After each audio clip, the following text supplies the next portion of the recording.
ഈ ഒരു same cinema കണ്ട് കണ്ട് മനുഷ്യൻ മടുത്തു. ഇനി ഞാൻ അവിടെ ഇരുന്ന ബോറടിച്ച് ചാവും എന്ന് വിചാരിച്ച് നമുക്ക് വീടിൻ്റെ മണ്ടേ കയറാം എന്ന് വെച്ചാൽ ടെറസിൽ പോകാം എന്നത്. ഇടാൻ കുറേ സ്റ്റെപ്പ് ഉണ്ടായി. ആ സ്റ്റെപ്പൊക്കെ ഞാൻ മര്യാദക്ക് കയറി വരെയായിരുന്നു. അതിൻ്റെ ഇടയ്ക്ക് ഒരു പൊട്ടക്കല്ല് എൻ്റെ കാലിൽ വന്ന് കുത്തി. അല്ലാതെ എൻ്റെ കാല് കുത്തിയതല്ല ഇട്ടതിൽ. എന്തായാലും ഇന്നത്തെ പ്രത്യേകത എന്ന് വെച്ചാൽ നമുക്കൊരു ചെറിയ എക്സ്പെരിമെൻറ്റ് ചെയ്യാം. അതിനു മുമ്പ് ഇത് നിങ്ങളൊന്ന് കാണുക. ഇതൊക്കെ ഞാനിപ്പോൾ കാണിക്കുന്നത് ഒരു സംഭവം കണ്ടതിൻ്റെ ആഹ്ലാദ പ്രകടനമാണ്. ഞാൻ നോക്കിയപ്പോൾ അവിടെ ഒരു കുഞ്ഞു കിളിക്കൂട്, അതൊരു കുഞ്ഞു മുട്ടയാണോ എന്ന് എനിക്കറിയില്ല. അതുവരെ എനിക്ക് ലോങ് സൈറ്റ് ഒന്നുമില്ല, ഇവർ വെറുതാണ്. മുട്ടയുണ്ടോയെന്ന് അറിയില്ലെങ്കിലും ഒരു കൂട് ഞാൻ കണ്ടു, അത് എനിക്ക് ഉറപ്പാണ്. എന്തായാലും അത് ആ തെങ്ങിൻ്റെ മണ്ടയിലാണ്. ഇങ്ങനെ കാണിച്ചാൽ മനസ്സിലാവില്ലെന്ന് തിരിച്ചറിഞ്ഞ് അവിടെ തന്നെ മൊബൈൽ വെച്ചു.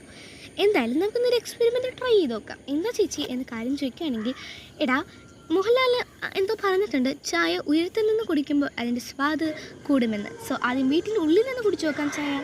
നോർമൽ ടേസ്റ്റ് താനേ. ഇനിയിപ്പോൾ നമുക്ക് പുറത്ത് ടെറസിൽ ഇത് എന്നെക്കൊണ്ട് പറ്റത്തില്ല ഉയരത്തിലൊക്കെ വന്നിരുന്ന് കുടിച്ചു നോക്കാം. നോർമൽ ടേസ്റ്റ് അല്ല. ഇതിനിപ്പോൾ എന്താ, ഇനി നാവിൻ്റെ കുഴപ്പമാണോ? അല്ല. എന്തായാലും അടിപൊളിയായിരുന്നു. ശരി, ബൈ.